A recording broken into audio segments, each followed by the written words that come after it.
Praise the Lord. கர்த்தர் நல்லவர், கர்த்தர் நல்லவர், கர்த்தர் நல்லவர். ஆண்டவருடைய நாமத்துக்கு மகிமையும் கிருபையும் தயவும் உண்டாவதாக.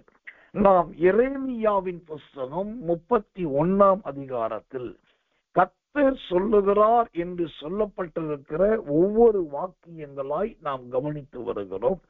அந்த வரிசையிலே இதுவரைக்கும் அந்த 31 அதிகாரத்திலே 1 வசனம், 2 வசனம், 14 வசனம், 15 வசனம் மற்றும் 16 வசனத்தில் 2 முறை இவை எல்லாவற்றிலும் கர்த்தர் சொல்லுகிறார் என்கிற 6 காரியங்களை பார்ப்பதற்கு தேவன் நமக்கு உதவியும் கிருபையும் செய்திருக்கிறார். அந்த வரிசையிலே இன்றைக்கு 7வதாக அந்த கர்த்தர் சொல்லுகிறார் என்ற வார்த்தை எதை குறித்து சொல்லுகிறது? எரேமியாவின் புஸ்தகம் 31 அதிகாரம் 17வது வசனம். எரேமியா 31:17. உன் முடிவை பற்றி உனக்கு நம்பிக்கை உண்டு, உன் பிள்ளைகள் தங்கள் தேசத்துக்கு திரும்பி வருவார்கள் என்று கர்த்தர் சொல்லுகிறார். இந்த எரேமியா 31:17 படிக்கும் போது திரும்பி வருவார்கள் என்று கர்த்தர் சொல்லுகிறார். அப்படியானால் இந்த திரும்பி வருவார்கள் என்கிற வார்த்தை எதை குறிக்கிறதா இருக்கிறது? இந்த திரும்பி வருவார்கள் என்கிற வார்த்தை எதை காண்பிக்கிறதா இருக்கிறது? இந்த திரும்பி வருவார்கள் என்பதை குறித்து கிருபையுள்ள அழகான சத்தியம் வேதத்தில் உண்டு. ஏசாயாவின் புஸ்தகம் 51 அதிகாரம் 11வது வசனம். ஏசாயா 51:11 வாசிக்கிறேன். அப்படியே கர்த்தரால் மீட்கப்பட்டவர்கள் ஆனந்த களிப்புடன் பாடி சீயோனுக்கு திரும்பி வருவார்கள். நித்திய மகிழ்ச்சி அவர்கள் தலையின் மேல் இருக்கும். சந்தோஷமும் மகிழ்ச்சியும் அடைவார்கள். சஞ்சலமும் தவிப்பும் ஓடி போகும். கர்த்தருக்கு மகிமை உண்டாவதாக. திரும்பி வருவார்கள் என்று கர்த்தர் சொல்லுகிறார் என்று சொன்னால் அவர் யாரை குறித்து சொல்லுகிறார் என்றால் இந்த ஏசாயா 51:11 சொல்லுகிறது, கர்த்தரால் மீட்கப்பட்டவர்கள் ஆனந்த களிப்புடன் பாடி சீயோனுக்கு திரும்பி வருவார்கள். இந்த திரும்பி வருவார்கள் என்று சொன்னால் அவர்கள் திரும்பவும் சீயோனுக்கு வருவார்கள் என்றார். அவர்கள் சீயோனுக்கு திரும்பி வருவார்கள் என்று யாரை குறித்து சொல்லி இருக்கிறது? ஒரு அதிர்ச்சியான செய்தியை உங்களுக்கு நான் சொல்லும்படி விரும்புகிறேன். என்ன அதிர்ச்சியான செய்தி? சில நேரத்தில் நாம் ஆவிக்குரியவர்களாய் இருந்தாலும் கர்த்தரை சார்ந்தவர்களாய் இருந்தாலுமே பலரை ரொம்ப கேவலமாகவும் ரொம்ப அவலட்சணமாகவும் அருவருப்பாகவும் தான் நாம் நினைக்கிறோம். அவங்களுடைய படிப்பு ஒரு திராணி இல்லாதது, அதனால அவங்களால ஒண்ணு முடியாது. அவர்களுடைய ஆவிக்குரிய நிலைமை பெருசா ஒண்ணு ஜெப வீரன் கிடையாது, அதனால அவங்க முன்னே வர முடியாது. அவங்க கல்யாணம் பண்ண இடம் தரம் தாழ்ந்த இடம், அதனால அவ்வளவு சீக்கிரம் வந்துட முடியாது. இப்படி பல நேரத்துல நாம் என்ன செய்கிறோம்? மற்றவர்களை இழிவாய் நினைவு கொள்கிறோம். அதிலே ரொம்ப முக்கியமாய் ஒரு சத்தியத்தை சொல்லுகிறேன். இன்றைக்கு கிறிஸ்தவ உலகத்திலே சிலருடைய ஜீவியம் கர்த்தரை விட்டு பின்வாங்கினதை போல இருக்கும். உபதேசங்களை விட்டு விலகி போனதை போல இருக்கும். அல்லது ஊழியக்காரர்களோடு ஆண்டவர்களோட ஐக்கியம் இல்லாதவர்களை போல இருக்கும்.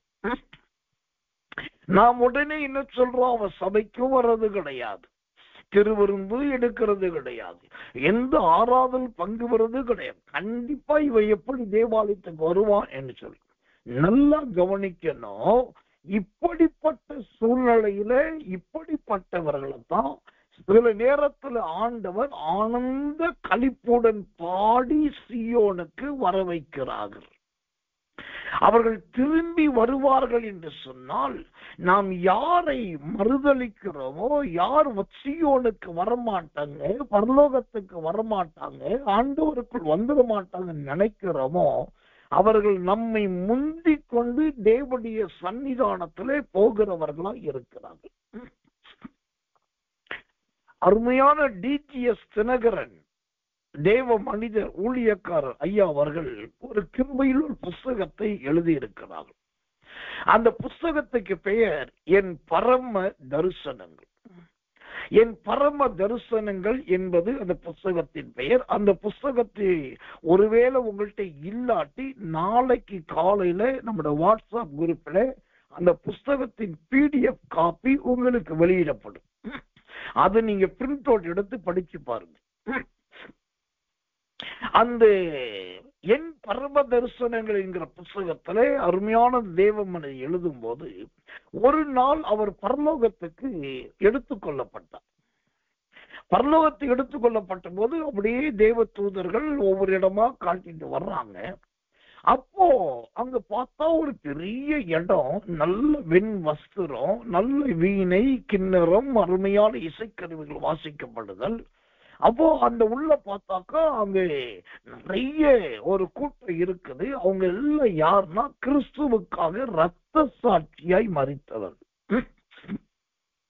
கழுத்து அறுப்புண்டு செத்தவர்கள், கல்லால் அடியுண்டு செத்தவர்கள், கொடுமைப்படுத்தப்பட்டு செத்தவர்கள், ஆண்டவருக்காக சுடப்பட்டு செத்தவர்கள் என்று பலதரப்பட்ட விதத்திலே கர்த்தருக்காக இரத்த சாட்சியாய் மரித்தவர்கள்.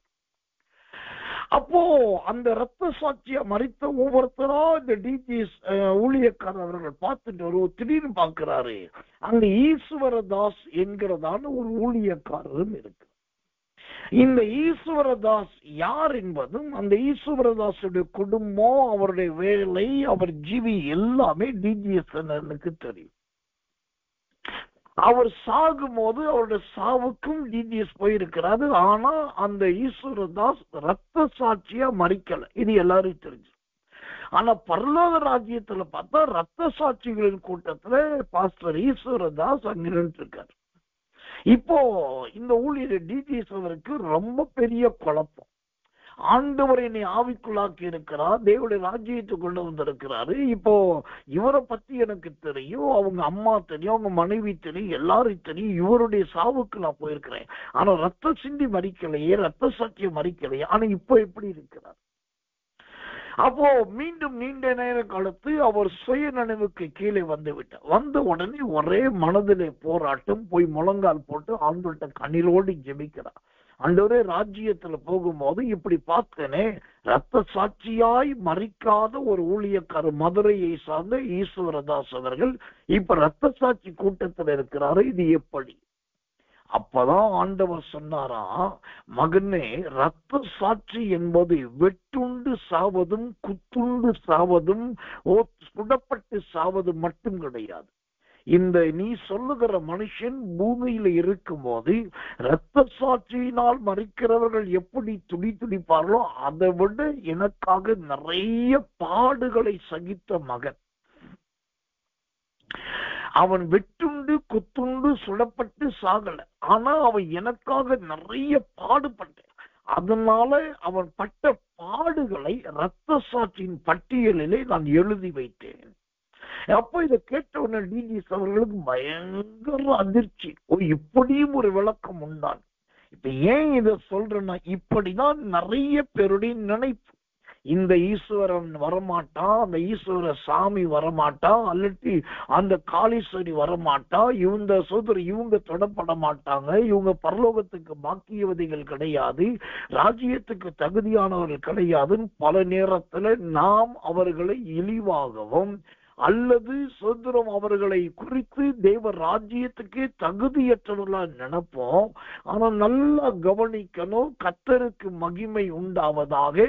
இந்த ஈஸ்வரதாச ஊழியக்காரரை எப்படி ஆண்டவர் பாடுகள் பட்டது நிமித்தம் அவருடைய பெயரை இரத்த சாட்சியின் பட்டியலிலே சேர்த்து சியோனுக்கு திரும்பி வர பண்ணினாரோ, அதே போல அநேகரை கர்த்தர் அழைத்து கொண்டு வருவார். இன்னொரு உதாரணத்தை சொல்லுகிற பாருங்க, திரும்பி வருவாங்க, சியோனுக்கு வருவாங்க. எப்படி? ஆதியாகமத்தின் புஸ்தகத்துல லோத்து என்கிற ஒரு மனுஷன் இருந்தான். இந்த லோத்து என்கிற மனுஷன் சோதோம் குமரா பட்டணத்தில் இருக்கிறார். ஒரு நாள் கர்த்தர் அழிக்க தீர்மானிக்கிறார். அப்போ அவன்கிட்டையும் அவருடைய மருமக்கள் மார்ட்டையும் தகவல் போகிறது, இது அழிக்க போகிறார். ஆனா மருமக்கள் மாற அதை பெருசா எடுக்கிறது. அப்புறம் ஆண்டவர் தூதர்கள் கையை பிடிச்சு இழுத்து கொண்டு போய்விட்டார்கள். போற வழியிலே லோத்தின் மனைவி திரும்பி பார்த்தார். அதனால அவள் உப்பு தூண் ஆழியிட்டாள் என்று வசனமும் சொல்லுகிறது. அது நமக்கும் தெரியும். இப்ப நல்லா கவனிக்கணும். அங்கு உப்பு தூண் ஆன லோத்தின் மனைவி மரித்து விட்டார். ஆனால் அங்கு லோத்து இன்னும் மரிக்கவில்லை. லோத்தின் குமாரத்திகள் மரிக்கவில்லை. ஆனா சோதோம் குமராவுடைய அழிவுக்கு தப்பிட்டாங்க. அந்த நெருப்புக்கு தப்புனாங்க. அக்கினிக்கு தப்புனாங்க. உண்மைதான். சோத்திர வெளியே வந்துட்டாங்க, தப்பிட்டாங்க. உண்மைதான். இப்போ உயிரோட இருக்காங்க. இப்போ நீங்க நல்லா கவனிக்கணும். மரித்து போன, அதாவது உப்பு தூணாய் மாறி மரித்து போன லோத்தின் மனைவியை, உயிரோடு இருக்கிற லாசரு மகள்களையும் பாருங்க. அங்க நடந்தது என்ன? மரித்து போன லோத்துவின் மனைவியின் நிலைமை அங்க தூணாயிருச்சு. ஆனா உயிரோடு லோத்துவோ அவனுடைய 2 குமாரத்திகளோ செய்யத்தகாத பாவத்தை செய்து பாவத்துக்கு உட்பட்டு விட்டார். அதனால ஒரு தனி வம்சம் புறப்பட்டு அது அழிவுக்கு ஏதுவாய் மாறினது. இப்போ இருக்கிறவர்களை விட மரித்தவர்கள் வாசியாய் இருக்கிறார்கள். இப்ப புரியுதா உங்களுக்கு? உயிரோடு இருந்த லோத்துவும் குமாரத்திகளும் செய்யத்தகாத காமவிகாரத்தின் பாவத்தை செய்து பாவத்துக்கு அடிமைப்பட்டு போனார்கள். ஆனால் அங்கு லோத்தின் மனைவி பாவம் செய்ததாக சொல்லப்படும். அதனாலதான் பைபிள் சொல்லுது லோத்தின் மனைவியை நினைத்துக் கொள்ளுங்கள். ஆனா இன்னைக்கு நிறைய ஊழியக்காரர்களும் போதகர்களும் விசுவாசிகளும் இந்த லோத்தின் மனைவியை நினைத்துக் கொள்ளுங்கள் என்ற வார்த்தை எடுத்துக்கிட்டு சொன்ன கதையவே திரும்ப சொல்லி அவ போயிட்டு திரும்பி பார்த்துட்டா, அவ கவனிச்சு பார்த்துட்டா, அவ நின்னுட்டா, கீழ்ப்படுதல் கிடையாது, எட்டி பார்த்துட்டா, ஆண்டவர் சொன்னதை மீறிட்டான்னு இவர்கள் கற்பனையில நிறைய கதைகளை அடுக்குகிறாங்க. ஆனா வேதத்தின் உண்மையான தாற்பயம் என்னன்னா, உயிரோடு இருக்கிற அந்த லோத்து மற்றும் பிள்ளைகளை விட மரித்த அந்த லோத்தின் மனைவி அருமையான ஒரு பாக்கியம். அவ வரமாட்டான் தான் நம்ம நினைக்கிற சீயோனுக்கு. ஆனா அவளை குறித்து பைபிள்ல கடைசி வரைக்கும் எழுதுக்கு லோத்தின் மனைவியை நினைத்துக் கொள்ளுங்கள், லோத்தின் மனைவியை நினைத்துக் கொள்ளுங்கன்னா அவளுடைய ஜீவன் தப்பினது. இருந்திருந்தா எந்த பாவம் நடந்திருக்கும் தெரியாது, எந்த அக்கிரமம் நடந்திருக்கும் தெரியாது. லோத்தின் பிள்ளைகள் மூலமாகவே அக்கிரமம் பாவம் வந்தது, லோத்தின் மூலமாகவே அக்கிரமம் பாவம் வந்தது. ஆனால் இப்போ அங்க லோத்தின் மனைவி அவங்க இல்லாததுனால அதிலிருந்து தப்பினான். இப்போ இதுதான் திரும்பி வருவார்கள். யார் திரும்பி வருவார்கள்? யார் வரமாட்டார்கள், யார் இனி நன்மை அடைய மாட்டார்கள், யார் பிரயோஜனம் அற்றவர்கள் என்று நினைக்கிறோமோ அவர்கள் எப்படி வருவார்கள் தெரியுமா? அந்த ஏசாயா 51:11 சொல்லுகிறது, நல்ல ஆனந்தமாய் வருவார்கள், நித்திய மகிழ்ச்சியோடு வருவார்கள், சந்தோஷத்தோடு வருவார்கள், மகிழ்ச்சியோடு வருவார்கள், சஞ்சலமே இல்லாத தவிப்பும் இல்லாதவர்களாய் வருவார்கள். இந்த வார்த்தையை கவனிக்கணும். சஞ்சலமும் தவிப்பும் ஓடி போகும். யார் வாழ்க்கையில ஓடினது? லோத்துவுக்கு சஞ்சலமும் தவிப்பும் பெருகிச்சு. லோத்துடைய குமாரத்திகளுக்கு சஞ்சலமும் தவிப்பும் பெருகிருச்சு. ஆனால் லோத்துவின் மனைவியோ உப்பு தூண் ஆனதுனால சொல்கிறோம், அவள் அதிலிருந்து தப்பினால் இப்பொழுது அவளுக்கு சீயோனின் சந்தோஷமும் சீயோனின் மகிழ்ச்சியும் கிடைக்கிறது. அப்போ நம்முடைய அதுதான் பைபிள் சொல்லுது, உன் நினைவுகள் என் நினைவுகள் அல்ல, என் வழிகள் உன் வழிகளும் அல்ல. கர்த்தர் நல்லவே. ஒரு காலத்துல நான் சிறுவனாய் இருக்கும் போது என்னுடைய சித்தப்பா என்று சொன்னா என் தகப்பனுக்கு உடைய சொந்த தம்பி, அவர் உடன் பிறந்தவரா ஒன்று விட்டு சித்தப்பாவா தெரியாது. ஆனா அவர் ஒரு நாள் நேருக்கு நேராய் என்னை பார்த்து ஒரு சவால் விட்டார். என்னன்னாக்கா நீ அப்ப எனக்கு வயது ரொம்ப மிஞ்சி போனா ஒரு 6 வயது கடந்து ஒரு 7 வயசுக்கு உள்ளதா இருக்கும். 7 அல்லது ஒரு 8 வயது ஆரம்பிக்கிற அந்த பருவம், சின்ன குட்டி பருவம். என்னுடைய சகோதரிய, ஒரு பேபி என்கிற சகோதரிய இழுத்து கொண்டு போய் சைக்கிள் டயர் வச்சு அடித்ததுனால 22 வயதுடைய அவள் சுத்திரம் மூளை கலங்கி போய் நிர்வாணியா போயிட்டான். ரோடு முழுக்க நிர்வாணியா சுத்துறான். இன்னொரு மூத்த சகோதரிய சுத்திரம் படிக்காத மனுஷனுக்கு, என்னுடைய மூத்த சகோதரி MA MCOM முடித்தவள், அவளுக்கு படிக்காத மனுஷனுக்கு கட்டி கொடுத்தாச்சு. என் மூத்த சகோதரன் இதெல்லாம் கொடுமையில பார்த்துட்டு எங்க போனான்னு தெரியாது, அவன் ஊரை விட்டு ஓடி எங்க சென்னைக்கு போய் தப்பிட்டான். இப்ப கடைசி அங்க இருக்கிற எல்லாரும் ஒவ்வொருத்தரும் ஒவ்வொரு இடத்துல போயிட்டாங்க. ஒருத்தர் செத்தாச்சு, ஒருத்தர் பைத்தியக்காரியாச்சு, ஒருத்தர் கல்யாணம் பண்ணக்கூடாது கல்யாணம் பண்ணியாச்சு, ஒருத்தர் வீட்டை விட்டு ஓடி போயாச்சு. இப்ப நானும் எங்க அம்மாவும் தான் இருக்கும். அப்போ எங்க சித்தப்பா சொன்ன ஒரு வார்த்தை எனக்கு இன்னைக்கும் பசுமரத்தில் அடிக்கப்பட்ட ஒரு ஆணிய போல இருக்கு. அவர் சொன்னார், டேய் நீ சின்ன பையலா இருக்கிற, அதனால உன்னை விடுறேன், இல்லாட்டி வெட்டி போட்டுருவேன். ஆனாலும் பாரு, இந்த பொம்பளை நம்பி நீ போற, நீ தெருவா பிச்சு எடுப்ப, ஊர் ஊரா அலைஞ்சி தெரிவேன், உனக்கு யாரும் இருக்க மாட்டாங்க. சுத்துறோம், அது மட்டும் இல்லை, சீக்கிரமா செத்து போயிடுவேன் இப்படின்னு சொல்லி நான் என்னுடைய சின்ன வயசுல அந்த கொலை வெறி அடக்க முடியாம பயங்கரமா வார்த்தையை சொன்னார். அப்போ நான் எனக்கு பயம், கையில அருவா இருக்குது, மூக்கு மீச முறுக்கு மீச, அவனுக்கு வார்த்தைகள் கொப்பளிக்குது, அவன் நிக்கிற தோட்டத்தை பார்த்து நடக்கும், எங்க அம்மாவை இருக்க கட்டி பிடிச்சு நிக்கிற, இதெல்லாம் சொல்லிட்டு போயிட்டார். ஆனா அதுக்கு என்ன பண்றதெல்லாம் அன்னைக்கு எனக்கு தெரியாது, பண்ணவும் முடியாது, ரொம்ப சின்ன வயசு. ஆனா நல்ல கவனிங்க, அவருடைய நினைப்பு நான் தெருவா பிச்சை எடுப்பேன், ஊர் ஊரா சுத்துவேன், அப்புறம் சின்ன வயசுல செத்து போவேன், செத்துற ஒரு அனாதையாய் கடந்துவேன். ஆனா அது அவருடைய எதிர்பார்ப்பு. ஆனா தேவன் பாருங்க எப்படி மாத்திட்டாரு. நான் பிச்சை எடுத்து அலைகிறதை விட இன்றைக்கு தர்மம் எடுத்து பிழைக்கிறவர்களுக்கு உதவி செய்கிறவனாய் கர்த்தர் மாற்றி விட்டார். கர்த்தர் நல்லவன். நீ தெருவா அலைவன மாதிரி இன்னைக்கு ஊர் ஊரா போய் நான் அலைகிறவனாய் அல்ல, ஊர் ஊராய் சுவிசேஷத்தை பேசுகிறவனும் ஊர் ஊரா இருக்கிற ஜனங்களுக்கு தான தர்மம் பண்ணுகிறவனாய் கர்த்தர் மாத்திட்டார். சீக்கிரம் செத்து போவ அப்படின்னு சொல்லப்பட்ட வார்த்தை அங்க நடக்காம மரித்த 4 பேரை உயிரோடு எழுப்புகிறவனா கர்த்தர் மாத்திட்டார். இப்ப இதத்தான் நான் உங்களுக்கு சொல்றேன், திரும்பி வருவார்கள் என்ன அர்த்தம்?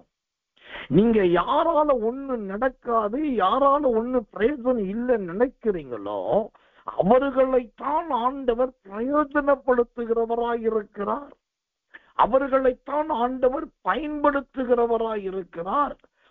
கர்த்தர் நல்லவே, கர்த்தர் நல்லவே, கர்த்தர் நல்லவே. எனக்கன்பான தேவ பிள்ளைகளே, இந்த திரும்பி வருகிற காரியம் சாதாரண ஒரு காரியம் கிடையாது. கர்த்தருடைய நாமத்துக்கு மகிமையும் கிருபையும் தயவும் உண்டாவதாகும். பொதுவா திரும்பி வருவான் வார்த்தைக்கு எல்லாரும் பயன்படுத்துற வார்த்தை எது? சங்கீதம் 126:6. கண்ணீரோடு விதைக்கிறவர்கள் கம்பீரத்தோடும் அரித்த அரிகளை சுமந்து கொண்டும் கம்பீரத்தோடு வருவாங்க. நான் அந்த வசனத்தை பயன்படுத்த விரும்பல. இந்த திரும்பி வருவார்கள் என்பதற்கு இன்னொரு வசனத்தை உங்களுக்கு காண்பிக்கிறேன். 1 சாமுவேலின் புஸ்தகம் 7ஆம் அதிகாரம் 17வது வசனம். 1 சாமுவேல் 7:17. அவன் ராமாவுக்கு திரும்பி வருவான், அவனுடைய வீடு அங்கே இருந்தது, அங்கே இஸ்ரவேலை நியாயம் விசாரித்து அவ்விடத்துல கர்த்தருக்கு ஒரு பலிபீடத்தை கட்டினான். ஆமென். இந்த திரும்பி வருகிற மனிதர்களை குறித்து சொல்லும் போது இங்கு மாபெரும் தீர்க்கதரிசியும் மாபெரும் ஞானதிருஷ்டிக்காரரும் மாபெரும் நியாயாதிபதியும் மாபெரும் ராஜாக்களை உருவாக்குகிறவருமான கிருபை பெற்ற சாமுவேலை குறித்து இங்கு பைபிள் சொல்லும். இந்த சாமுவேல்கிட்ட ஒரு பழக்கம் இருந்துச்சு. என்ன பழக்கம்? அவர் பெத்தேலுக்கு போவார், ராமசோதரம் அவர் லூசுக்கு போவார், பல இடத்துக்கு போவார். எல்லாம் போயிட்டு திரும்பவும் ராமா அப்படின்ற பட்டணத்துக்கு வரும். ஏன்னா இந்த சாமுவேலுடைய ஊர் ராமா என்கிற ஊர். அந்த ராமா என்கிற ஊர்ல தான் சாமுவேலுக்கு வீடு இருந்தது. அந்த ராமாவுக்கு அவர் திரும்பி வருவார். அங்க திரும்பி வந்தாக்கா வந்தோம், சாப்பிட்டோம், தூங்கணும், ஏஞ்சி போனோம் கிடையாது. திரும்பி வர்ற இடத்துல என்ன பண்றார் பாருங்க, அவர் அங்கதான் இஸ்ரவேலை நியாயம் விசாரித்தார். அது மாத்திரமல்ல, கர்த்தருக்கு அழகான பலிபீடத்தை கட்டினார். அப்போ இந்த எரேமியா 31:17 சொல்லுகிறதே, திரும்பி வருவார்கள் என்று கர்த்தர் சொல்றாருல்ல, அந்த திரும்பி வருவார்கள் என்பது அடுத்தது எதை குறிக்கிறது? ஓ கர்த்தர் நல்லவே, தேவனுக்காக தேவனுடைய ஜனங்களை நியாயம் விசாரிப்பதை குறிக்கிறது. சாமுவேல் விசாரித்தான் என்று சொல்லப்படவில்லை, சாமுவேல் இஸ்ரவேலை நியாயம் விசாரித்தான். அப்படின்னா இந்த திரும்பி வருகிற பழக்கம் எதை குறிக்கிறது? ஒவ்வொரு தேவ பிள்ளைகள் ஜீவியத்திலும் நாம் மற்றவர்களிடத்தில் பேசும்போது, மற்றவரிடத்தில் சொல்லும் போது, மற்றவர்களை கேள்வி கேட்கும் போது அந்த கேள்வியே ஒரு நியாயமானதா இருக்கணும். நியாயம் இல்லாததை கேட்கக்கூடாது. இந்த திரும்பி வருவான் என்று கர்த்தர் சொல்லுகிறாரே, அது இயேசு கிறிஸ்துவையும் குறிக்கிறதாகத்தான் இருக்கிறது. அது பின்னால் சொல்லுகிறேன். இப்ப சாமுவேல் திரும்பி வந்த உடனே, இவர் வர்றதுக்கு முன்னாடி அங்க என்ன நடந்தது? ஒரு பொண்ணுக்கும் இன்னொரு மனுஷனுக்கும் இடையில வாக்குவாதம் பெருகிடுச்சு. உடனே கூப்பிட்டாரு, 2 பேரையும் விசாரிச்சாரு. நீ அப்படி பேசக்கூடாது, நீ இப்படி பண்ணக்கூடாதுன்னு சொல்லி அழகா சமாதானம் பண்ணி அனுப்பிட்டார். அப்புறம் இன்னொரு மனுஷன் வர்றாம சொல்றான், இவன் என் மாட்டை திருடிட்டாயா, என் மாட்டை கொண்டுட்டாயா, இப்போ எனக்கு மாடு இல்லையா, நான் இப்ப கஷ்டப்படுறையா. உடனே கூப்பிட்டு கேட்டு ஏன் மாட்டை கொண்ட, என்ன காரணம் கேட்டுட்டு அதுக்கு உடனே மாட்டுக்கு மாட்டை கொடு, அல்லது சத்ருவின் ஜீவன் போகும் எச்சரித்து மாட்டுக்கு மாட்டை கொடுக்க வைக்கிறார். இப்படியெல்லாம் நியாயம் விசாரிச்சுட்டு நிறைய பேர் ஒவ்வொரு குடும்பமா நியாயம் விசாரித்து அதனால வந்த காணிக்கையை தசமாக வாங்கி பாக்கெட்ல போட்டுக்கிட்டு அதோடு போயிடாதபடி அவர் நியாயம் விசாரிக்கிறவராய் மாத்திரமல்லாமல் அழகா இன்னொரு காரியத்தை செய்தார். கர்த்தருக்கு நல்ல ஒரு பலிபீடத்தை கட்டினார். அல்லேலூயா. திரும்பி வருகிற அனுபவம் ஒரு மனுஷனுடைய வாழ்க்கையில எங்க கொண்டு போய் விடுகிறது பாருங்க. அது கர்த்தருக்கு பலிபீடம் கட்டுகிற ஒரு அனுபவத்தை குறிக்கிறது. எனக்கன்பான தேவ பிள்ளைகள, இந்த சத்தியத்தை கேட்கிறவங்க ஜீவியத்துல நீங்க பல நேரத்துல ராமாவில இருக்க முடியாதவர்களா போயிருக்கலாம், பெத்தேலுக்கு போக முடியாதவர்களா இருந்திருக்கலாம், கில்காலுக்கு போக முடியாதவர்களா இருந்திருக்கலாம். அதெல்லாம் உண்மைதான். ஆனாலும் எழுதி கொள்ளுங்க, நீங்க மீண்டும் தேவனிடத்தில் திரும்பி வருவதற்கு நல்ல ஒரு வாய்ப்பை ஆண்டவர் கொடுக்கிறார். ஊழியத்துக்கு போன சாமுவேலை திரும்பவும் ராமாவுக்கு வர வச்சாருனாக்கா, இன்னைக்கு இந்த இரவுக்கிற ஜபத்துல நீங்க வந்து கலந்துகிட்டதே கர்த்தருடைய தீர்மானத்தினாலதான். அப்ப நீங்க கேட்கறீங்க, சில கேட்கறீங்க, இது என்ன நம்மளை பார்த்து இப்படி சொல்றது, அப்பெல்லாம் நம்ம மனம் மாறாதவர்களான்னு சொல்லி. இங்கே இன்னைக்கு கூட்டத்துக்கு வந்திருக்கிற எல்லாருமே பரிசுத்தவான்கள் கிடையாது. அதை முதலாவது உறுதிப்படுத்தி கொள்ளுங்க. இன்னைக்கு செய்தி கேட்கிற எல்லாருமே பரிசுத்தவாட்டிகள் கிடையாது. அதை உறுதிப்படுத்தி கொள்ளுங்க. எல்லாருமே பரலோகத்துக்கு போவதற்கான இலவச வீசா இன்னும் ஒண்ணு வாங்கிடல. அப்படின்னா என்ன அர்த்தம்? கிறிஸ்தவர்களாய் இருக்கிற, கிறிஸ்துவை உடையவர்களாய் இருக்கிற, கிறிஸ்துவின் வசனத்தை கேட்கிறவர்களாய் இருக்கிறவர்களுக்குள்ளதான் இன்னைக்கு பலவிதமான பாவங்கள் தலை தோங்கி இருக்கிறது. பலவிதமான குற்றங்கள் நிமிர்ந்து நிற்கிறது. பலதரப்பட்ட அக்கிரமங்கள் சொத்திரம் மலை போல் குமிந்து கிடக்குது. ஆனா நம்ம என்ன சொல்றோம்? வெளியில போயிட்டு இருக்கும் போது ஒரு கடத்தெரு, அந்த கடத்தெருவுல ஒருத்தர் பீடி வாங்குறான், பீடியை வாங்கி பத்த வைக்கிறான், பத்த வச்சுட்டு வாயில வச்சு ஒரு உரியிறா, உறிஞ்சிட்டு ஒரு புகையை விடுறான். விட்ட உடனே அந்த இடமெல்லாம் பரவு. நம்ம சொல்றோம், பாவி மனுஷன் சொத்துறோம் பீடி குடிக்கிறார். யாரு பீடி குடிச்சா? உத்து பார்த்தா ஆரோக்கிய சாமி தான் பீடி குடிக்கிறார். பேரு ஆரோக்கிய சாமி, போறது ஆலயத்துக்கு, இவன் வாயில இருக்கிறது பீடி. இப்ப நம்ம என்ன சொல்றோம்? கர்த்தர் நல்லவன், அவன் பீடி குடிச்சதுனால அவன் மிகப்பெரிய துரோகி, அவன் பீடி குடிச்சதுனால மிகப்பெரிய பாவி, அவன் பீடி குடிச்சதுனால அவன் அக்கிரமம் பண்ணிட்டான். இதுதான் நம்முடைய நியாயத்தீர்ப்பு. ஆனா நல்லா கவனிக்கணும், பீடி குடிக்காத, சிகரெட்டு குடிக்காத எத்தனையோ மனிதர்கள், ஸ்திரீகள் அந்தரங்கத்துல எவ்வளவோ பாவம் செய்யறாங்க, எவ்வளவோ அக்கிரமம். வெளி தோற்றத்துல பார்த்த உடனே நாம அவனை உடனே குற்றம் சாட்டி ஏறத்தாழ நரகத்தின் சாவியையே கொடுத்துறோம். ஆனா நல்ல வெள்ளை ட்ரெஸ் போட்டுக்கிட்டு, நல்ல பைபிள கையில வச்சுக்கிட்டு, நல்ல ஆண்டோட பேரை சொல்லிட்டு, எத்தனை இடத்துல கடன் வாங்கிட்டு வாங்கின கடனை திரும்ப கொடுக்காம, ஆண்டவரே அவங்க வந்து கேட்க கூடாது, அவங்க வாயடையும் கண்களை மூடும் சொல்லி எத்தனை விசுவாசிகள் இன்னைக்கு ஜெபிக்கிறார்கள். இது அந்த பீடி குடிக்கிறவனை விட பெரிய பாவம் இல்லையா? வாங்கின பணத்தை கொடுத்துதானே ஆகணும், வாங்கின வட்டியை கொடுத்துதானே ஆகணும், வாங்கின கடனை அடைச்சுதான் ஆகணும், வாங்கின கைமாத்து திரும்ப கொடுத்தாதானே நீங்க நீதிமான்கள், நீங்க பரிசுத்தவான்கள். ஆனா அதை விட்டுட்டு இன்றைக்கு வெளிப்படைய யாரோ செய்யற ஒரு சின்ன தவற பெரிய பாவமா பேசுறோம். ஆனா நல்லா கவனிக்கணும், தேவனுடைய நாமத்தை சொல்லி, தேவனுடைய வேதத்தை வைத்துக் கொண்டு, தேவனுடைய செய்தியை கேட்டுக்கிட்டு இன்னைக்கு எத்தனையோ பேரை வஞ்சிக்கிற, ஏமாற்றுகிறவர்கள் இருக்கிறார்கள். அப்படிப்பட்டவர்களாய் நாம் இருக்கக்கூடாது. இங்க அறிய வேண்டிய சத்தியம் என்ன?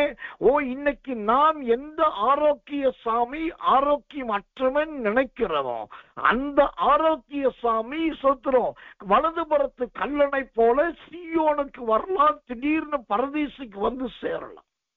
அவர்கள் திரும்பி வருவார்கள் என்று சொன்னா கர்த்தர் எந்த நேரத்திலையும் அவங்கள மாற்றிடலாம், எந்த நேரத்திலையும் அவர்களை ரட்சிப்புக்குள் நடத்திடலாம், எந்த நேரத்திலையும் கர்த்தருக்குள் கொண்டு வந்துடலாம். அதனால அவன் பெரிய துரோகம் பண்ணிட்டது பாரு. வாழ்நாள் முழுவதுமே அவங்க பாதத்தில் இருக்கிற நினைக்க கூடாது. அப்ப வெளிப்படையா கிறிஸ்தவர்களாயிருந்து, வெளிப்படையா வேதத்தை சுமந்து, வெளிப்படையா சபைக்கு போய் வெளிப்படையா ஆராதிச்சுக்கிட்டு, அவங்க தனிப்பட்ட ஜீவியத்துல கொடுமையிலும் கொடுமை செஞ்சு பணத்தை வாங்கிட்டு திரும்ப கொடுக்காம, அல்லது நிலத்தை எடுத்துட்டு திரும்ப கொடுக்காம, பிரிச்சு கொடுக்க வேண்டிய ஆசிரியை பிரிச்சு கொடுக்காம, பகிர்ந்து கொடுக்க வேண்டியது மனசாட்சியில் சூடுண்டவர்களாயிருந்து பகிர்ந்து கொடுக்காம இருக்கிறார்கள் பாருங்க. இவர்கள் தான் திரும்பி வரமாட்டார்கள். இவர்களுக்கு தேவனுடைய ராஜ்யத்திலே பங்கில்லை. இன்றைக்கு கண்ணின் காட்சிக்கு தோற்றத்துக்கு நாம் பாவிகளாய் நினைக்கிறவர்கள் கர்த்தர் நல்லவே சுத்தமானவர்களாய் வந்து விடுவார்கள். ஆனபடினால் கர்த்தருடைய வசனம் எரேமியா 31:17 சொல்லுவது, திரும்பி வருவார்கள். அதுல பாருங்க, அந்த வசனம் எவ்வளவு துல்லியமா சொல்லுகிறது. வாசிக்கிறேன், அந்த எரேமியா 31:17 உன் முடிவை பற்றி உனக்கு நம்பிக்கை உண்டு, உன் பிள்ளைகள் தங்கள் தேசத்துக்கு திரும்பி வருவார்கள் என்று கர்த்தர் சொல்லுகிறார். உன் பிள்ளைகள் தங்கள் தேசத்துக்கு திரும்பி வருவார்கள். இந்த வார்த்தையின் தாற்பயத்தை நல்லா புரிஞ்சுக்கணும். உன் பிள்ளைகள் என்று சொல்லப்படும் போது இன்றைக்கு நிறைய தாய்மாருக்கு ஆதங்கமும் ஏக்கமும் என்னன்னா, ஐயா இப்படி ஒரு வார்த்தையை சொல்லிட்டாரு, பாஸ்டர் இப்படி ஒரு வசனத்தை சொல்லிட்டாரு, அவர் மூலமா ஒரு வசனம் வந்துருச்சு, அப்ப என் பிள்ளைகளும் கர்த்தருக்குள் வந்துருவாங்க. நல்லது, இது உங்களுடைய விசுவாசம். உங்க விசுவாசத்தை நான் பழிக்கல, உங்க விசுவாசத்தை நான் மதிக்கிறேன், உங்க விசுவாசத்தை நான் கனம் பண்ணேன். கர்த்தரும் அதை அங்கீகரிப்பாரா? ஆனா அவர்கள் சோதரம் கர்த்தரால வந்த 17 சொல்லுகிறபடி, உன் பிள்ளைகள் தங்கள் தேசத்துக்கு திரும்பி வருவார்கள் என்ற வார்த்தை எதை குறிக்குதுன்னா, ஒரு காலத்துல நான் ஊழியம் செய்யும் போது, அதாவது ஒரு காலத்துல வெளியில தெரு தெருவா பட்டணந்தோறும் கிராமந்தோறும் ஊழியம் செய்யும் போது நிறைய கைப்பிரதிகள் கொடுப்பது, புதிய ஏற்பாடு கொடுப்பது, ஜனங்களுக்கு தெய்வீக சுகத்தை கற்றவர்களுக்கு இருந்தது. அப்ப என்ன பண்ணுவேன், யார் யாருக்கெல்லாம் கொடுத்தேனோ அவங்க பேரெல்லாம் எழுதி வச்சுக்குவேன். அந்த பேரெல்லாம் எழுதி வச்சுக்கிட்டு அழுது கண்ணீர் விட்டு ஸ்தோத்திரம் பண்ணி ஜெபம் பண்ணு, தினம் ஜெபம் பண்ணுவேன். அந்த பையன் யாருன்னு தெரியாது, என்கிட்ட கைப்பெரிய வாங்கின அந்த பொண்ணு யாருன்னு தெரியாது, என்கிட்ட வந்து ஜெபம் பண்ணிட்டு போன அந்த வயசான தாத்தா யாருன்னு தெரியாது, ஆனா அவங்க பேர் மட்டும் என்கிட்ட இருக்கும். அப்போ நான் போராடி ஜெபம் பண்ணேன். ஒரு நாள் அல்ல, 2 நாள் அல்ல, பல மாதங்கள் எனக்கு தெரிஞ்சு வருஷ கணக்கா ஜெபித்தது. ஆண்டவரே இவர்களை ரட்சியும், இவர்கள் மனம் திரும்பணும், இவங்க ஆண்டவரே உங்களுடைய பிள்ளைகளை வரணும், சபைக்கு போகணும், கிறிஸ்தவர்ல மாறணும் சொல்லி பல மாதங்கள் நான் வருஷத்துக்கும் ஜெபித்ததுண்டு. ஆனா திரும்ப அந்த ஊழியத்தில் அவர்களை போய் பார்ப்பதற்கு முடியாது. இப்படிதான் ஒரு நாள் ஒரு பெரிய பட்டியலை நான் வச்சிருந்தேன். என்கிட்ட ஒரு டைரி, அதுல அல்பாபெட்டிக் படி ABCDன்னு சொல்லி 7 Z வரைக்கும் நிறைய பாகங்கள் பிரிச்சு, ஏக்கு ஒரு 30 பக்கங்கள், பிக்கு ஒரு 30 பக்கங்கள், சிக்கு ஒரு 30 பக்கங்கள் சொல்லி அவங்கவுங்க பேரை அந்த அல்பாபெட்டிக் படி எழுதி வச்சு ஸ்தோத்திரம் பண்ண ஆரம்பிச்சு. அப்படி ஸ்தோத்திரம் பண்ணி போராடி ஜெபம் பண்ணிட்டு இருக்கிறேன். கிட்டத்தட்ட ஒரு 8-9 மாதங்கள் ஆயிருச்சு. அப்போ இந்த ஜெபத்தை விட்டுலாமான்னு கூட நினைக்க வேண்டியது. ஆனா எத்தனை பேர் ரட்சிக்கப்பட்டாங்கன்னு தெரியல. ஆனாலும் ஜெபிப்பு திரும்ப ஜெபம் பண்ணிட்டு இருக்கேன். ஒரு நாள் ஒரு ரயில் நிலையத்துல நான் நின்றுட்டு இருக்கேன். அப்போ ஒரு வாலிபத்தை கடந்த ஒரு சகோதரர் வந்து ஐயா ஸ்தோத்திரம் ஐயா அப்படின்றார். கொஞ்சம் திகைத்து போய் ஸ்தோத்திரம் அப்படின்ற, ஐயா என்ன உங்களுக்கு தெரியுதா? தெரியல அப்படின்ற. நான் இந்த ஊரையா அப்படின்னு சொல்றாரு. இங்க வந்து கைப்பிரதி கொடுத்தீங்கல்ல, அங்க எங்களுக்கெல்லாம் நீங்க ஜெபம் பண்ணீங்கல்ல, எங்க மக்கள் எல்லாம் வந்து ஜெபம் பண்ணாங்க, ஞாபகம் இருக்கா? அப்பதான் நினைச்சு பாக்குறேன், ஆமா நம்ம ஒரு காலத்துல அங்க போய் இந்த தெரு ஊழியத்தை பண்ணோம், கிராம ஊழியத்தை பண்ணோம், இவங்களுக்காக ஜெபம் பண்ணோம். அப்போ ஆமாண்டு. அப்பதான் அவர் சொல்றாரு, அதுல ஒரு பையனை பாத்தீங்கல்ல, குறிப்பிட்ட அடையாளத்தை சொல்லி அந்த பையன்தான் நான் என்கிறேன். எனக்கு ஒரே சந்தோஷம். கிட்ட வருஷத்துக்கு அப்புறம் அவரை பாக்குறேன். இப்ப வந்து கேட்கிறேன், ஸ்தோத்திரம், அப்ப என்ன பண்றீங்க, உங்க பேர் என்ன, நீங்க என்ன பண்றீங்கன்னு. அப்போ ஒரு அழகா சொல்லுகிறா, என்னையா அப்படி கேட்டுட்டீங்க, உங்க ஜெபம் வீண் போகலையா, ஆண்டவர் என்னை மாற்றினார். என்னை மட்டுமல்ல, என் குடும்பத்தையே ரட்சிப்புக்குள்ள கர்த்தர் கொண்டு வந்தார். இப்ப நான் ஊழியக்காரனா இருக்கிறேன். ஆண்டவர் எனக்கு ஒரு சபையை கொடுத்திருக்கிறாரு. என் குடும்பம் எல்லாம் என்னோட இருக்குது. கர்த்தர் என்னை திரும்பவும் கொண்டு வந்து விட்டார். அல்லேலூயா. இப்ப கவனிச்சு பாருங்க, திரும்பி வருவார்கள். உன் பிள்ளைகள் ஆனந்த களிப்புடன் திரும்பி வருவார்கள் என்று சொன்னா, நீங்க யாருக்காக கண்ணீர் விட்டு ஜெபிச்சீங்களோ, தாயாரே சகோதரியே, அந்த பிள்ளைகள் அவங்க எந்த நாட்டுல இருக்கட்டும், எந்த மேட்டுல இருக்கட்டும், எந்த மலையில இருக்கட்டும், எந்த புதர்ல இருக்கட்டும், எந்த பிடியில இருக்கட்டும், இன்னைக்கு கர்த்தர் சொல்றாரு, நான் உன் பிள்ளைகளை திரும்பவும் கொண்டு வருவேன். எந்த ஆத்துமாவுக்காக அழுதீங்களோ, எந்த ஆத்துமாவுக்காக கண்ணீர் விட்டீங்களோ, அவர்கள் வந்து உங்க கண்ணுக்கு முன்னாடி நிக்க போகிறார்கள். அவங்க சொந்த கர்த்தர் நல்லவை, அந்த தேசத்துக்கு திரும்பி வருவார்கள் என்று சொன்னா, உங்க நிமித்தம் அவர்களையும் கர்த்தர் பரலோகத்துக்கு ஆயத்தப்படுத்தி விட்டார். நீங்க நினைக்கிறீங்க அவங்க பரலோகத்துக்கு தகுதி இல்லாதவனா இருக்கிறான், பரலோகத்துக்கு பாத்திரம் இல்லாதவளா இருக்கிறான்னு நினைக்கிறீங்க. ஆனா நீங்க விதைச்ச சுவிசேஷம் வீண் போகல, நீங்க வடித்த கண்ணீர் வீண் போகல, நீங்க பண்ணின ஜெபம் வீண் போகல. ஒரு நாள் உங்க கண்ணு திறக்கும், எழுதி கொள்ளுங்க. உங்க மகனும் உங்க மகளும் உங்களுக்கு முன்னாடி எப்படி இருக்கிறாங்களோ, அதே போல் ஆத்துமத்தின் வருத்தத்தினால் நீங்க விதைத்த விதையில கிடைக்கிற அந்த ஆத்தும பிள்ளைகள், அந்த ஆத்தும மனம் திரும்பின பிள்ளைகள் உங்களுக்கு முன்பாய் வந்து சாட்சியாய் நிற்பார்கள். அப்போ உங்க கண்கள் ஆனந்த கண்ணீரை சிந்தும், இருதயம் மகிழ்ந்து கூத்தாடும். நான் அவ்வளவு கஷ்டப்பட்டது வீண் போகல, நான் ஜெபம் பண்ணினது வீண் போகல, இந்த பணத்தை செலவழிச்சது வீண் போகல, இந்த சொத்துரம் நான் பொருள் வாங்கி கொடுத்தது வீண் போகல, ஐயோ சொத்துரம் இந்த ஊழியத்தை செய்தது வீண் போகல, எழுதி வச்சு ஜெபிச்சது வீண் போகல, ஆண்டு சமத்துல மன்றாடினது வீண் போகலன்னு சொல்லி, அன்றைக்கு உங்க கண்கள் உங்க ஆத்துமத்தின் பிள்ளைகளை கண்ணால் காணும், கண்ணால் காணும். எனக்கு அன்பானவர்களே, இதெல்லாம் ஒரு பெரிய ஆச்சரியம் அல்லவா? இதெல்லாம் பெரிய ஒரு மகிமை அல்லவா? இதெல்லாம் பெரிய ஒரு பிரமிக்கத்தக்க செயல் அல்லவா? கர்த்தருக்கு மகிமை உண்டாவதாக. கர்த்தர் நல்லவே. ஆண்டவர் சொல்லுகிறார், கடந்த காலத்துல நீங்கள் பட்ட பாடுகளுக்கு, கடந்த நாட்களிலே நீங்க எத்தனை பெண் பிள்ளைகளுக்கு அன்பா கூப்பிட்டு ரகசியமா சத்தியத்தை சொல்லி தலையில கை வச்சு ஜெபம் பண்ணி அந்த பிள்ளைகளுக்கு நீங்க ஃபீஸையும் கட்டி அந்த பிள்ளைகளுக்கு வேண்டிய பண உதவியும் யாருக்கு தெரியாம பண்ணினீங்களே, அதெல்லாம் தேவன் காணாதவர் அல்ல. அந்த ஆத்துமத்தின் பிள்ளைகளை, ஆத்துமத்தின் குமாரத்திகளை உங்கள் கண்கள் காணும். அவர்கள் பெற்ற மீட்பையும் சகாயத்தையும் ரட்சிப்பையும் குறித்த சாட்சியை அவர்கள் சொல்லுவார்கள். நீங்கள் அதற்குரிய பெரிய பிரதிபலனை கண்டிப்பாய் காண்பீர்கள். இதுக்கு பேர் தாங்க உன் பிள்ளைகள் தங்கள் தேசத்துக்கு திரும்பி வருவாங்க. அது வீணாய் போகாது. நீங்க உங்களால் தொடர்ந்து அந்த ஊழியத்தை செய்ய முடியல, தொடர்ந்து கண்காணிக்க முடியல, தொடர்ந்து விசாரிக்க முடியல, தொடர்ந்து தான தர்மம் பண்ண முடியல, தொடர்ந்து அவங்களோடு நீங்க சம்யோகம் கொள்ள முடியல, தொடர்ந்து அவங்களுக்கு ஆலோசனை சொல்ல முடியல. உண்மைதான். ஆனா ஒரு நாள் செய்திருந்தாலும் ஒரு வாரம் செய்திருந்தாலும் நீங்க ஒரு ஆத்துமத்தின் பாரத்தோடு செய்தீர்கள் அல்லவா, அது வீண் போகவே போவது இல்லை. உங்களுக்கு ஒண்ணு தெரியுமா? இயேசு கிறிஸ்து ஊழியம் செய்த காலத்துல அவரோடு கூட இருந்தவர்களை விட அவர் உபத்திரவத்தை அனுபவித்து மரிக்கிற நேரத்தில் இருந்தவர்கள் தான் அநேகர்.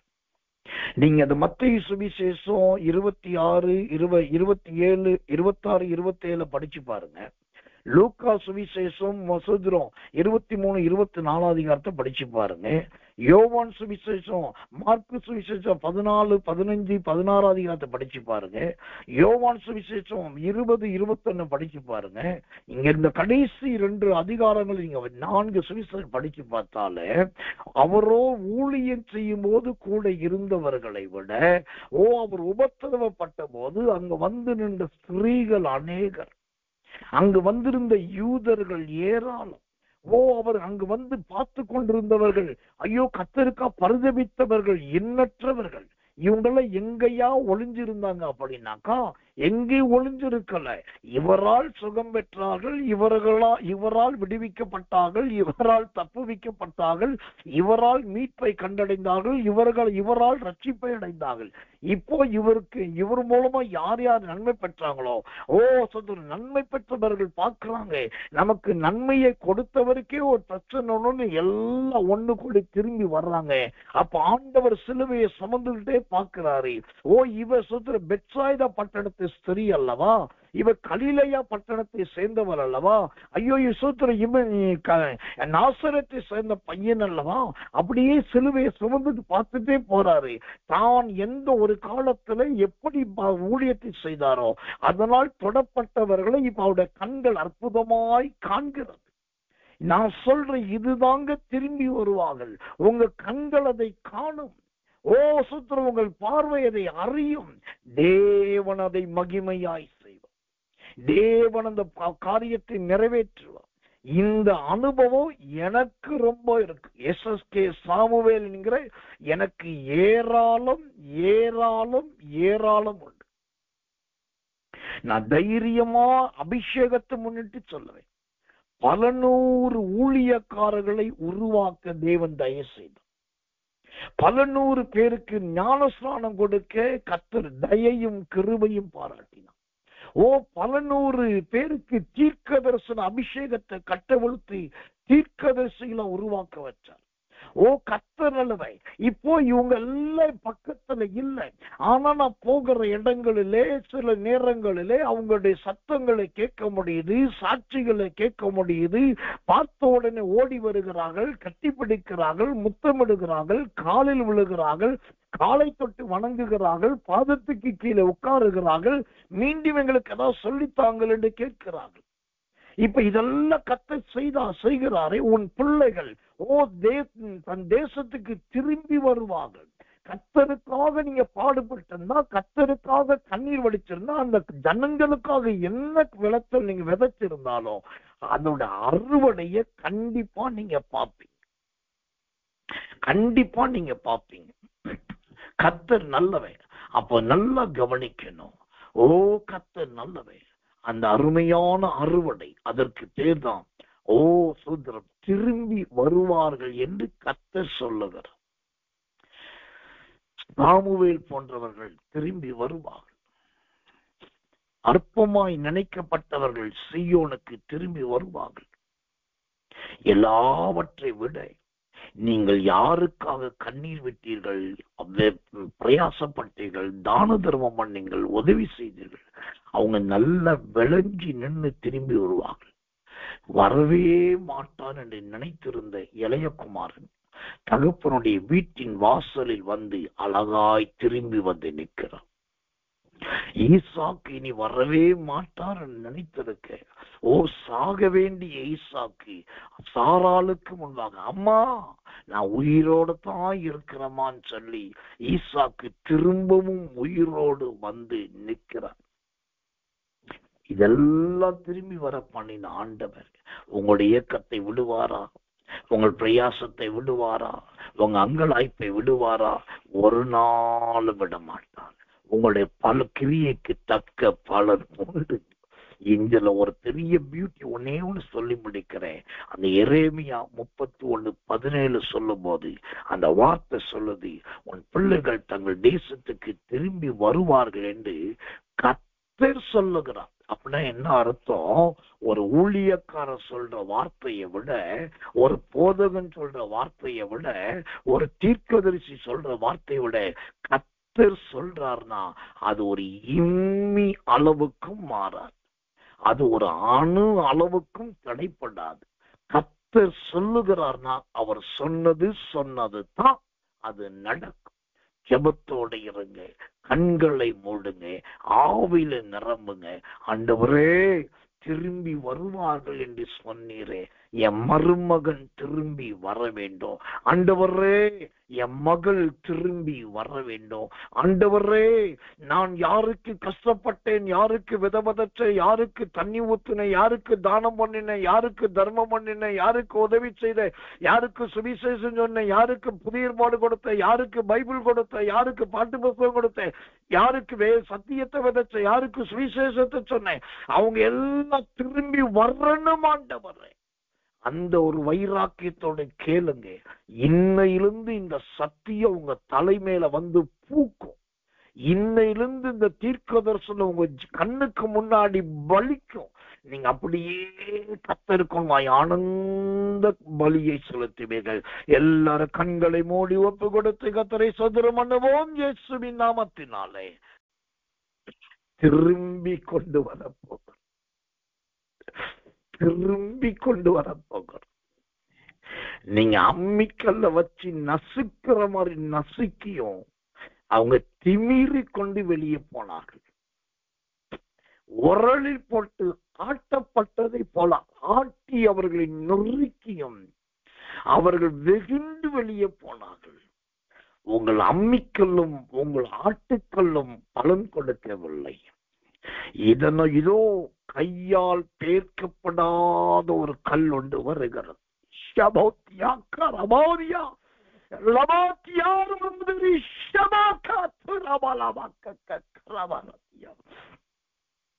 கையால் பேர்க்கப்படாத ஒரு கல் வருகிறது.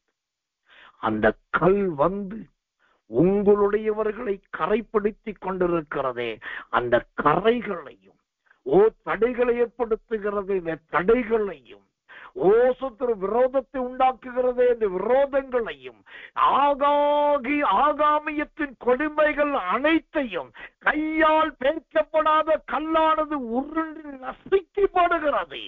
அதனால் தானியேல் அங்கு வெளியே வந்ததை போல, தானியேல் ராஜாவுக்கு நின்றதை போல ஆண்டவர் உங்களுடையவர்களை கொண்டு வந்து நிறுத்த போகிறார். நீங்கள் மனிதர்களை அனுப்பி பேசி பார்த்தீர்கள், நடக்கவில்லை. அவர்களுக்காக உயிரையும் கொடுப்பேன் என்று சொன்னீர்கள், ஆனாலும் அசையவில்லை. இதோ கையால் பேர்க்கப்படாத ஒரு கல் வருகிறது.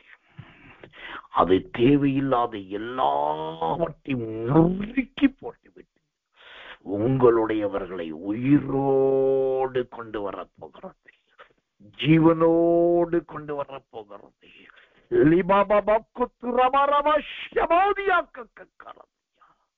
என்றைக்கோ சொல்லப்பட்ட தீர்க்க தரிசனங்கள் இதோ நிறைவேற வேண்டிய காலம் வந்துவிட்டது. என்றைக்கோ சொல்லப்பட்ட தீர்க்க தரிசனங்கள் இதோ நிறைவேற வேண்டிய காலமும் நேரமும் வந்துவிட்டது. நன்றி பிதாவே, நன்றி பிதாவே. ஆமென். அன்புள்ள நல்ல பரம பிதாவே, நல்ல அருமையான இந்த சாயங்காலம் கடந்த ராத்திரி நேரம் நாங்கள் ஒருமித்து உம்மை துதிக்க நீ உதவி செய்யக்காக ஸ்தோத்திரம். கர்த்தாவே, ஆரம்பத்தில் நல்ல வரவேற்பையும் வேத பாடத்தை கொடுத்து அருமையான ஆண்டவரே அன்னப்பள்ளம் சகோதரி குடும்பத்துக்காக கண்ணீரோடு ஜெபிக்க வைத்தேன். அதற்காக உமக்கு ஸ்தோத்திரம். விசேஷமாய் உன்னுடையவர்கள் உன் தேசத்துக்கு திரும்பி வருவார்கள் என்று கர்த்தர் சொல்லுகிறார் என்ற வார்த்தையின்படி யார் யாரெல்லாம் கொண்டு வரப்போகிறார் என்பதை திட்டமாய் ஆவியானவர் பேசினீரே. இந்த வார்த்தைகள் அப்படியே நடப்பதாக, அப்படியே நிறைவேறுவதாக, இந்த தீர்க்க தரிசனங்கள் அப்படியே பலிப்பதாக. உடைய பிள்ளைகள் ஆனந்த மகிழ்ச்சி அடையட்டும். இந்த பிள்ளைகள் மகிழ்ந்து களி கூறட்டும். கர்த்தர் சொன்ன வார்த்தை நிறைவேறிவிட்டது என்று ஆண்டவரே கர்த்தருக்கு மகிமையின் பலிபீடத்தை கட்டட்டும். ஆண்டவரே ஆசீர்வதியும். இரவில் நல்ல நித்திரைத்தாரும். நாளை அதிகாலையில் இருக்கிற இருட்டோட ஜெபத்தில் வந்து ஆண்டவரே அபிஷேகத்தை தீர்க்க தரிசனங்களை பெற்றுக் கொள்ள நாளை ஆண்டவரே இருட்டோட ஜெபத்துக்கு வருகிறவர்கள் பாக்கியவான்களும் பாக்கியவதிகளுமா இருக்க பெயருக்காக சூத்திரம் தாழ்த்தி ஒப்பு வைக்கிறோம். இயேசுவின் ரத்தம் செய்யும். இயேசுவின் நாமத்தில் ஜெபிக்கிறோம். ஜெபம் கேளும் ஜீவனுள்ள நல்ல பிதாவே. ஆமென், ஆமென், ஆமென்.